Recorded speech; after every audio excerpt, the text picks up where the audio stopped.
Releasing Pokemon into the wild is never fun. Even if you've become apathetic towards your little creatures, it's a pain to catalog and release hundreds of Pokemon for the sole purpose of freeing up box space. Modern games like Pokemon Legends EA make this process quicker by letting you release multiple Pokemon, but there's no tangible gameplay benefit to sending your Pokemon back to where they came from. Monster Hunter Stories 3 Twisted Reflection, Capcom's monster taming spin-off series, puts an exciting twist on this mundane aspect of the genre. It's called Habitat Restoration, and after playing 10 hours of Monster Hunter Stories 3, it might just be my favorite thing about it. So it can put down roots, then the species can repopulate.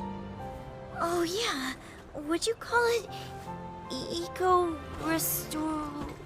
Habitat restoration. The Monster Hunter Stories sub-series can be summed up as turn-based Monster Hunter. The crafting mechanics are streamlined, but the core Monster Hunter loop is largely intact. Kill monsters to craft equipment so you can hunt bigger monsters and craft better equipment. Where the Stories sub-series sets itself apart from the mainline series, however, are the monster taming mechanics. Iconic monsters from the franchise, or Monsties as they're called here, fight alongside you. New Monsties can be acquired by raiding monster dens and digging up randomized eggs from a nest. Once you have a few eggs, you can return to camp, hatch them, and throw them in your party. However, like Pokemon, no two Monsties are the same. Even ones that share the same name might have different passive abilities and movesets thanks to their genes. Alongside Monster Hunter's classic hunt and craft gameplay loop, collecting better and better Monsties is a core aspect of the game. What's unique to Monster Hunter Stories 3 Twisted Reflection is a new feature called Habitat Restoration. The gist is that by releasing monsters back into the wild, the areas you explore will yield better monsters in the future. Each region has its own ecosystem with different obtainable monsters. When you release Monsties native to that region, it will increase that Monstie's rank, which improves your odds of finding more powerful versions with alternate colors, additional types, and rare genes. There's still an element of RNG when it comes to collecting eggs and hatching Monsties, but by investing resources and time into habitat restoration, you can tilt the odds in your favor. Within a couple hours, I had a full party of A and S rank Monsties trained up and ready to go. Of course, you can't just start releasing Monsties right away.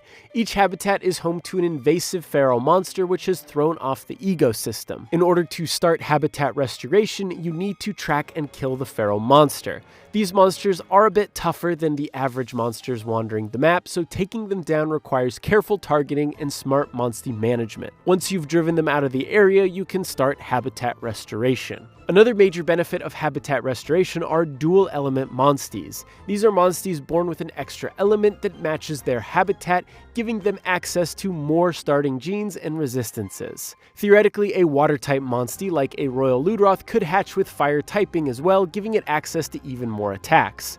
In order to do this, you need to alter the region's ecosystem by releasing Monsties that aren't native to it. For example, say you want a Raytheon with fire thunder typing.